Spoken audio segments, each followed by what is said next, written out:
everyone, this is Kiri Suryavanshi. Welcome to my YouTube channel. So today we are going to solve journal entry question. ठीक है?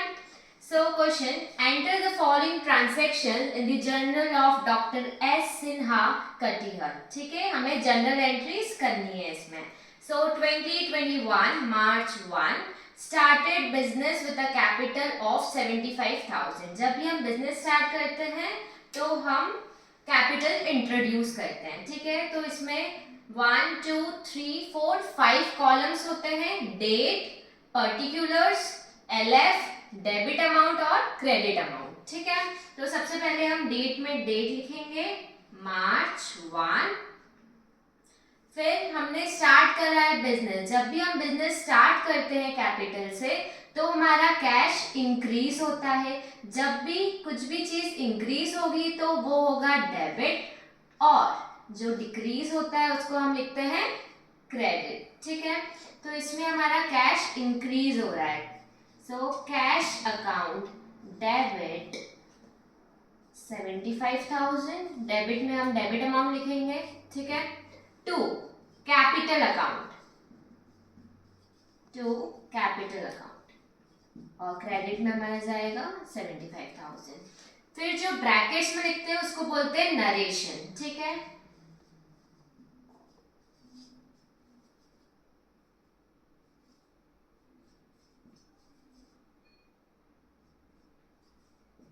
being capital introduced. ठीक है, now second, March 3 purchased goods from Kumar Steels for cash ₹30,000. हमने purchase करे हैं goods Kumar steel से और हमने रिटर्न में उनको क्या दिया है, कैश. जब भी हम ऐसे परचेज करेंगे तो हमारा कैश जाएगा. तो जब भी कैश डिक्रीज होता है तो वो जाएगा क्रेडिट में, और हमारे में क्या इंक्रीज हो रहा है, गुड्स, तो वो जाएगा हमारा डेबिट में. So we will write purchase account debit, क्योंकि गुड्स इंक्रीज हो रहा है. सो डेबिट में हम लिखेंगे 30,000. फाइन. एंड टू कैश हमारा डिक्रीज हो रहा है क्योंकि हम पैसे उनको दे रहे हैं. ठीक है, तो 30,000 इन क्रेडिट. फिर हम ब्रैकेट्स में नरेशन लिखेंगे.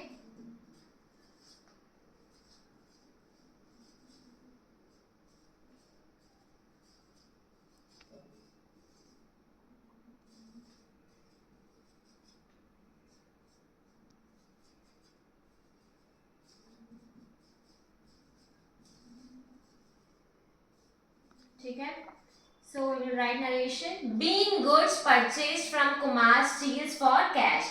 हमने गुड्स परचेज करा है कुमार स्टील से कैश में. ठीक है, इसको नोट डाउन कर लीजिए, फिर हम आगे के एंट्रीज करते हैं. Now next, March 5 purchased goods from Prasad Steels on credit ₹40,000. हमने परचेज करे हैं गुड्स. तो जब भी हम परचेज करते हैं तो हमारे पास गुड्स आता है. तो जब भी हमारे पास आएगा तो क्या होगा, increase.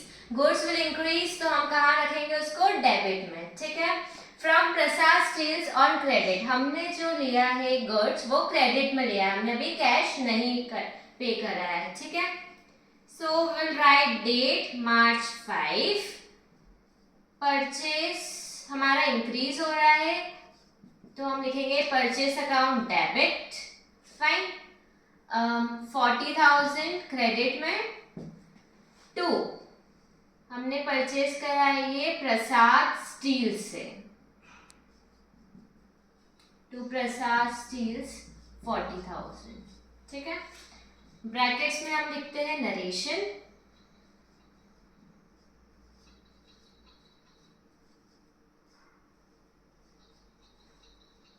Being goods purchased on credit. हमने क्रेडिट में गुड्स परचेज कर रहा है, हम इसका अमाउंट बाद में पे करेंगे. ठीक है, now March 8 goods return to Kumar Steels of 5,000. हमने गुड्स रिटर्न करा है. ठीक है, हमने परचेज करा था पिछली एंट्री में, आपने देखा होगा कुमार स्टील से. अब हम उनको गुड्स रिटर्न कर रहे हैं 5,000 का. मार्च 8 अब जो गुड्स है वो रिटर्न हो रहा है कुमार स्टील्स को, तो कुमार स्टील्स के पास जा रहा है हमारा goods. So Kumar Steels debit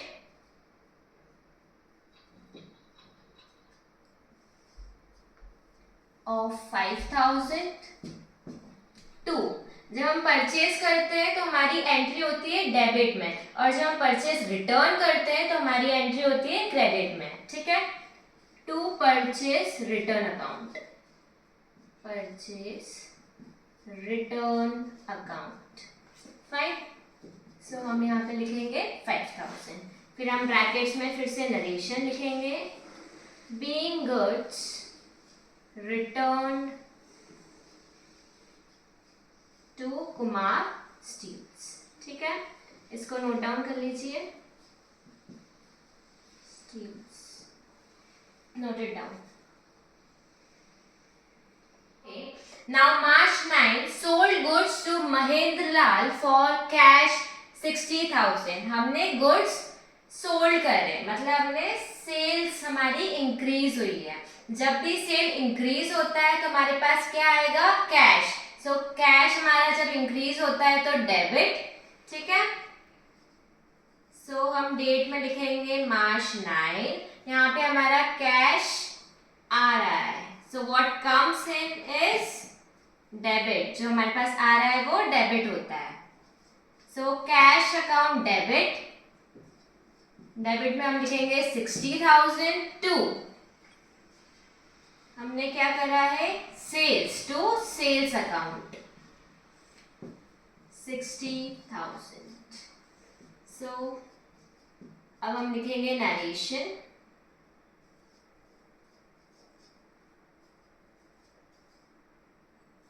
being goods sold for cash.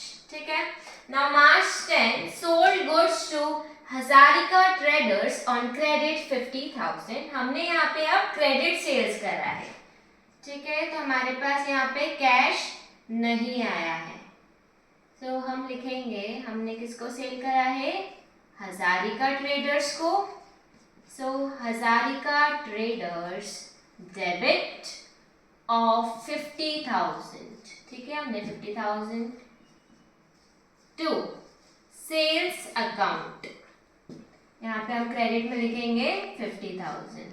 अब फिर से हम यहाँ पे ब्रैकेट्स में लिखेंगे narration, being goods sold on credit. ठीक है, इसको नोट डाउन कर लीजिए।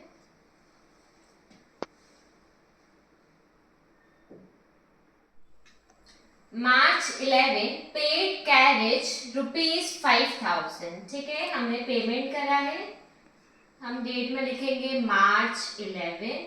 अब हम इसमें पेमेंट कर रहे हैं तो हमारा कैश डिक्रीज होगा। ठीक है, जब भी डिक्रीज होगा तो हम क्या लिखेंगे, credit side.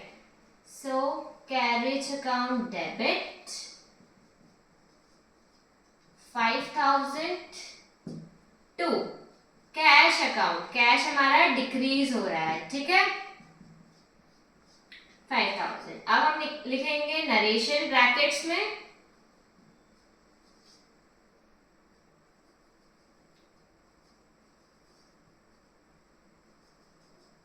Being carriage amount paid. ठीक है, हम यहाँ पे अमाउंट लिख सकते हैं 5,000। Now next March 12 paid cash to Prasad Steels 40,000। हमने इनको कैश पेमेंट करा है। सो मार्च 12 किसको पे कर रहे हैं हम, प्रसाद स्टील्स को। तो प्रसाद स्टील के पास कैश इंक्रीज हो रहा है, जब भी इंक्रीज होगा हम कहाँ लिखेंगे, डेबिट साइड। तो हम लिखेंगे पर्टिकुलर्स में प्रसाद स्टील्स डेबिट 40,000 टू कैश हमारा डिक्रीज हो रहा है, जब भी हम पेमेंट करते हैं तो हमारा कैश डिक्रीज होता है। फाइन, सो 40,000 ब्रैकेट्स में हम लिखेंगे narration, being cash paid to Prasad Steels. ठीक है, ऑफ 1,000। इसको नोट डाउन कर लीजिए। March 15 received cash from Hazarika Traders in full settlement 49,000। हमारा टोटल अमाउंट था 50,000, हमें मिले हैं 49,000। फाइन। सो सबसे पहले हम लिखेंगे डेट मार्च 15। अब हमें कैश रिसीव हो रहा है, जब भी हमारे पास कैश आएगा तो क्या लिखेंगे हम, डेबिट साइड, क्योंकि कैश हमारे इंक्रीज हो रहा है। फाइन। सो हम लिखेंगे पर्टिकुलर्स में कैश अकाउंट डेबिट, हमारे पास आ रहा है कैश 49,000। अब हमें 1,000 का उनको डिस्काउंट देना पड़ेगा, क्योंकि यहाँ पे फुल सेटलमेंट हो रहा है। फुल सेटलमेंट के बाद हमें एक भी अमाउंट उनसे लेना नहीं रहता है फिर। सो डिस्काउंट अकाउंट डेबिट 1,000 का हम डिस्काउंट दे देते हैं उनको टू हजारिका ट्रेडर्स। ठीक है, हजारिका ट्रेडर्स 50,000। अब हम ब्रैकेट्स में लिखेंगे narration being cash received in full settlement.